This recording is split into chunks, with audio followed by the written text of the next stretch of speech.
kind of stands for the individuals that just go after it, that just, they have a dream, they have passion, they have any sense of like self-drive, and they just fucking go.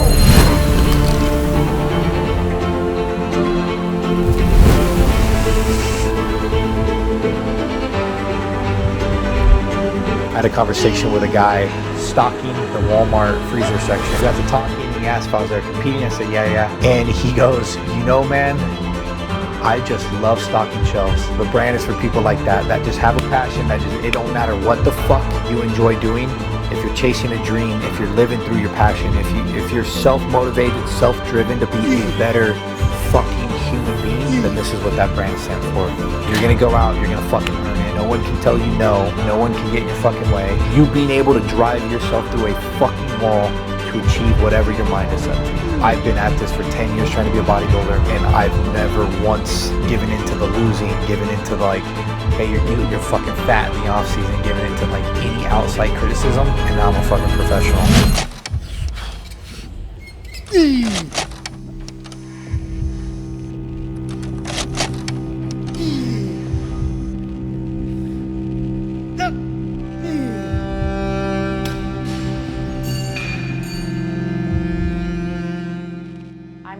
The history of Garrett and I like completely revolves around bodybuilding. Like, it doesn't matter where we've been, bodybuilding's been a thing. Garrett, if he's not competing, he gets in that little bah-humbug state. He's very consistent, but he also doesn't overthink, which is a problem for me. So just the idea of being able to do hard stuff consistently, but not sweating the small little things, I think that's what's really impressive about Garrett. Got into bodybuilding, I'd like to say when I was 21. I was an athlete in high school, did not quite make the cut going to college, and kind of got a little out of shape. I went from 200 when I graduated high school to 250 pounds, not bodybuilder. I happened to run into a old teammate from high school who had started lifting weights. I was like, holy shit, bro, like, you know, you're looking good, man. Can I go to the gym with you? And he's like, yeah, absolutely. And I started working out with him. And 6 months later, I had dropped all 50 pounds back down to 200. And I mean, from like my strength increases, from the way my body transformed, I was like, well, shit, man, like, you know, this is kind of cool. Kept at it from there. And I moved down to Tucson to go to the U of A. Being down there, being around more high-level athletes, it kind of got into competing. And I actually happened to work with a bikini competitor. I kind of got into the competitive side of things through her. And I did my first show self-coached in men's physique, and then did my second show as well, self-coached in men's physique. And then from there, I just kind of took off, fell in love with it, and haven't looked back yet.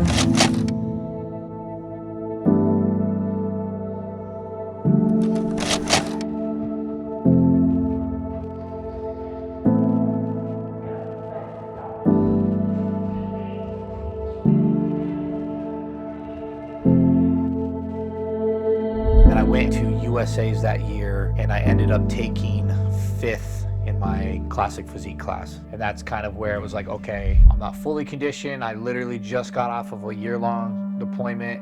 I'm taking 5th at a pro qualifier. Maybe I can turn this into something.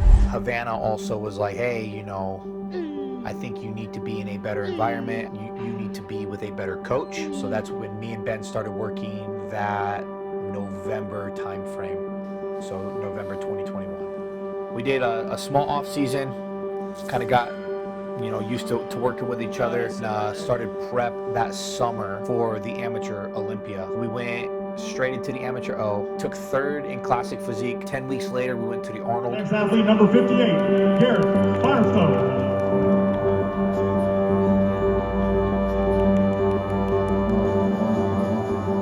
In my opinion, the Arnold was my best look that Ben and I have done together.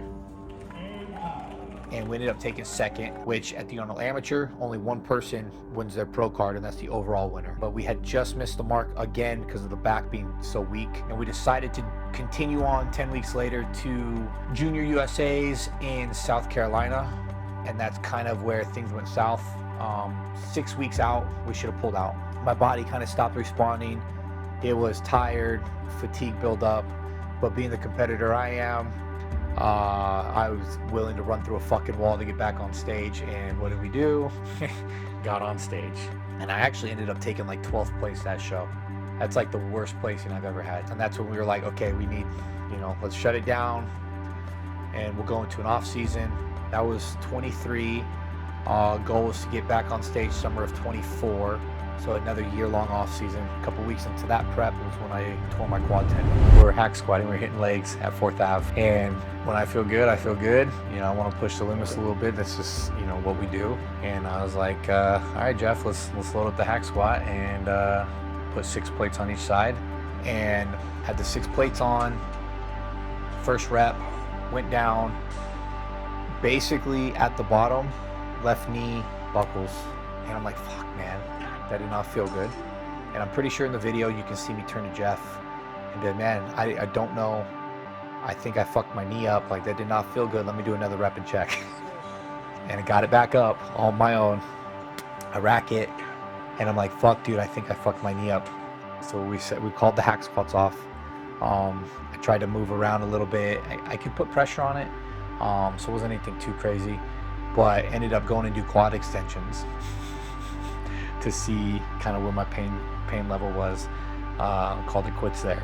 So I got an MRI done, and this one came back, hey, you tore your quad tendon 90% of the way through, and your meniscus 40% of the way through. And I was like, well, fuck, probably shouldn't be prepping anymore. Pulled out of prep, went down to Tucson, talked to the orthopedic surgeon. He was like, well, it's not 100% of the way torn. I don't want to cut you open. However, we started improving PRP, and I was like, absolutely, I knew it from bodybuilding. The PRP is protein-rich plasma. They drew 12 cc's of blood from my arm, put it in a centrifuge, right? Spin it really fast, separate the blood and the plasma, take the plasma, put that in it was like 3 cc's worth of plasma, and injected it directly into my knee. And then I went to physical therapy twice a week for the next 5 months or so. And I'll be real, man, like the healthiest either one of my knees has ever felt. That's when I called Ben up and was like, USA's? And he's like, well, shit, well, call me tomorrow, we'll see, you know. We talked and we're like, okay, we can make it happen. I ended up having to push my off season to 2025, right? Which is where we ran into the situation with not being qualified anymore.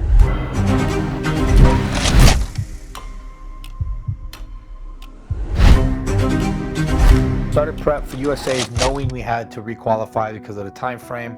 Qualifier came up 4 weeks before USA's, which was the Dennis James Classic in Phoenix. I weighed in at 231 with clothes on, which put me in the super heavyweight class. However, what they decided to do was put supers and heavyweights together into one class. And I was not lean enough to compete with some of the guys in heavyweights. I ended up taking 4th in heavyweights. There's 2 types of losing to me, right? There's losing and then there's being defeated. And I'm cool being defeated because that means I was beat by someone superior to me. Losing is me not showing up at my best. All right, so I lost at the Dennis James Classic, knowing I did not show up at my best. So going into the Phoenix Iron Games, it was not only to qualify, but it was to build my confidence level back up, moving into USA's and kind of making sure that we can hit the mark where we know, you know, what Ben and I are capable of achieving.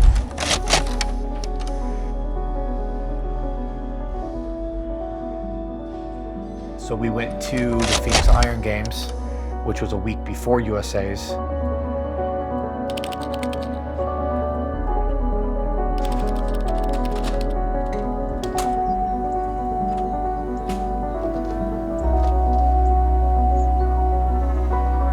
Time to go get my last coat on of tan, my dark coat, and then get some coffee, and then get a meal in.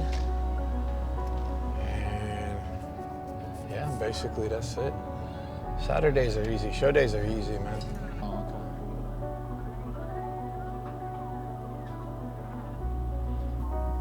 I just want to verify that the show does start at fucking 10.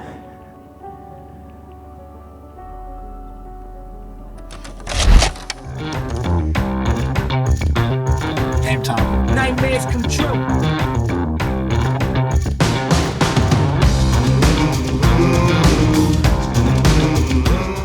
competed solely in heavyweight. I made heavyweight on the dot. Was pretty confident after prejudging that I'd won, not just my class, but the show.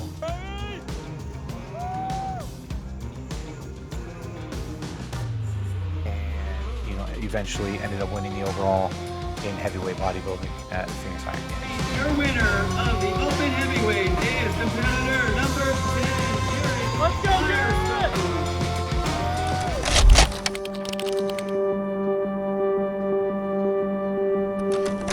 Competed Saturday at the Phoenix Iron Games. That's when we won the overall, and then left Tuesday for Vegas. We got up there, Airbnb was beautiful. So it was Havana, me, and Ember the first night, and then, you know, Brian and Juan got up there Wednesday night, and then my dad up there Friday night. So Wednesday was kind of like that pre-check-in day for us, where we shave, making sure I'm ready for check-ins, because check-ins was at 9 in the morning, which is kind of cool.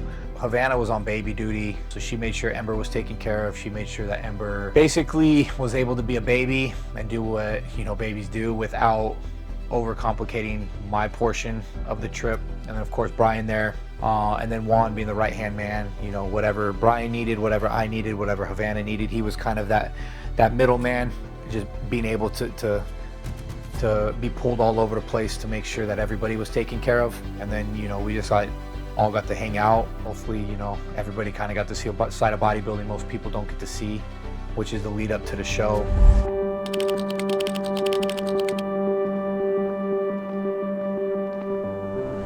And then Thursday's check-in, super easy outside of the athlete meeting, right? But we went, got heighted in 6 1/4, made weight for Classic Class D. Went through the athlete meeting. You as well. Do you mind if I get a picture? Not at all, not at all. The supporter overall winner. Of course. You did the hard work, now it's okay. Yeah, exactly. Appreciate you guys. How you doing? Good, how are you doing? Good, good, thank you. Thank you, thank you. Now to get full as fuck. This here, let me tell you. Cause I checked in with Listen, I just checked in for bodybuilding. There's some big motherfuckers here. No, I know. But I snuck into Class D Classic, so I'll be in Classic. All right, y'all. We'll see you tomorrow. Later. And then, yeah, from there it was game time.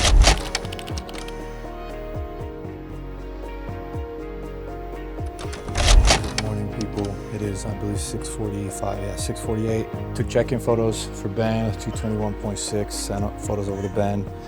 Come here, mamas. We're both extremely happy with the look. Probably gonna repeat, super similar to what we did yesterday. And then of course the baby breakfast. She eats cream of rice for breakfast. Baby comes first, but one more day to hang out. I'm gonna stay off my feet a lot more today, hopefully, fingers crossed, right? And that way we can just let the food do what it needs to do, dry out just a touch more. My glutes are striated through the inner now. Miss Ma'am, I'm doing some things. Yeah, you want to say something? You want to say good morning to everybody? Say it to the mic, say it to the mic. But I don't know. I think I'm already in my head of top 5. First call out for both even heavyweights and classic, and then that's all you can ask for at a show like this, right up Pro Qualifier. You just want a top 5, so you get a look, and you battle for the 2 pro card spots here at USA. So we'll see. We're kind of just hanging out at this point, turning the brain off and coasting into tomorrow. So, time to feed a baby.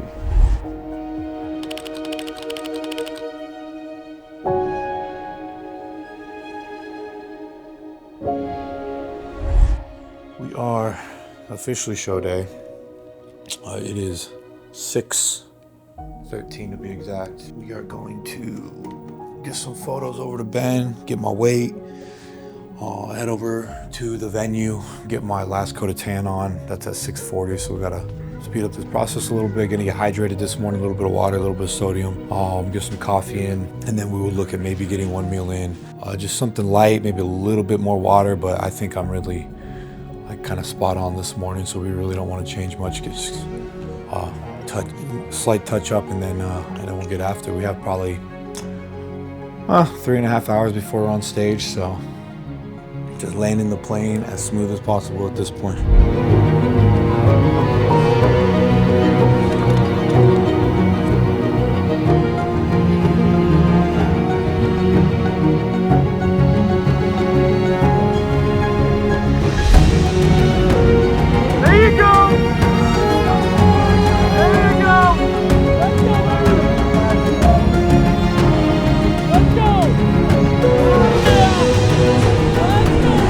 When true prejudging starts. So they bring everybody out onto the diagonal on stage, and that's when they make their first call outs, right? And that's based on how good you look individually and also how good you looked in the initial lineup, hitting that front double and back double with all your quarter turns.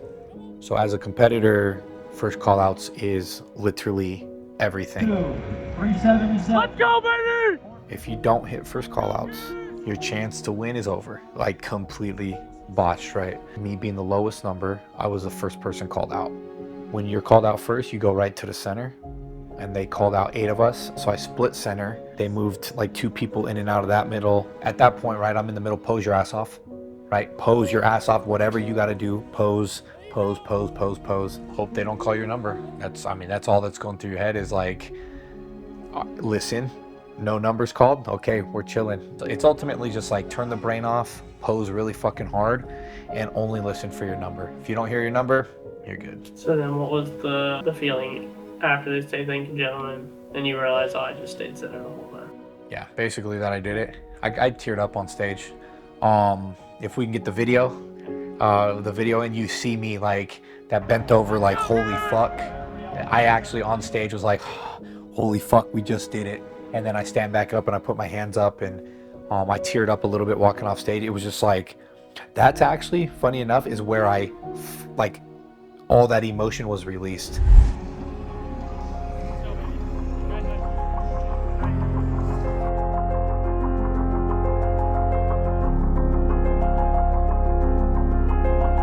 Yeah, going into finals, I thought I'd won. So for me, it was like, okay, how much better can we get for the overall comparisons? Because I wanted the overall trophy. So, I mean, as locked in is like, hey, we're about to go win this whole fucking show. I had a couple people in the audience that were kind of like, oh man, you fucking, you killed it, you looked phenomenal. Did my individual routine. Of course, they put all top five on the diagonal, and they called, 5th, 4th, and at that point, kind of in my head, I'm like, okay, as long as I'm not the next number called, I just turned pro. They call 3rd, I'm like, holy shit, I just turned pro. But I was not expecting to be called 2nd. So when they called my number, I didn't quite hear it. It was kind of hard to hear where we were, but 2, and he was really fast, which I didn't quite appreciate, but yeah, he called my number, and I did not, I guess, fully catch it until he said my name, and I was actually kind of confused. I didn't know if he had called the other guy's number and then me for the winner, but I just assumed it was me in 2nd because the other guy hadn't moved yet. So I was like, okay, it's probably me in 2nd. Either way, we got the pro card. It just wasn't quite what I expected. I'm sure it wasn't quite what some people expected in terms of the class, but the guy looked good, right? And I'm not a judge. He got straight 1s, I got straight 2s. That's not for me to question, because I'm not the one sitting there unbiased, right? I'm super fucking biased towards myself. Win or lose, right? Me and Prop talked backstage. He said, listen, bro, I know, as a competitor, the overall is what you want. He said, you got your card either way. Now it's what you do with it. So I don't know if I fully appreciated the moment like I wish I would have. Looking back on it, I wish it would have been more like of a celebratory, and I think that kind of had to play in like my post show as well, where I didn't really want to celebrate because I didn't win. Because in my head, winning is winning the class. In my head, winning is winning the overall. However, since then, I've realized after talking to a couple people, some professionals in the sports psychology field, that it was the build up to the pro card that mattered, not in that moment winning the pro card or winning the class, that I'm a professional regardless. So I've been able to kind of like, okay, I'm now a professional. Anything I do moving forward is for money, right? It's the business side of things.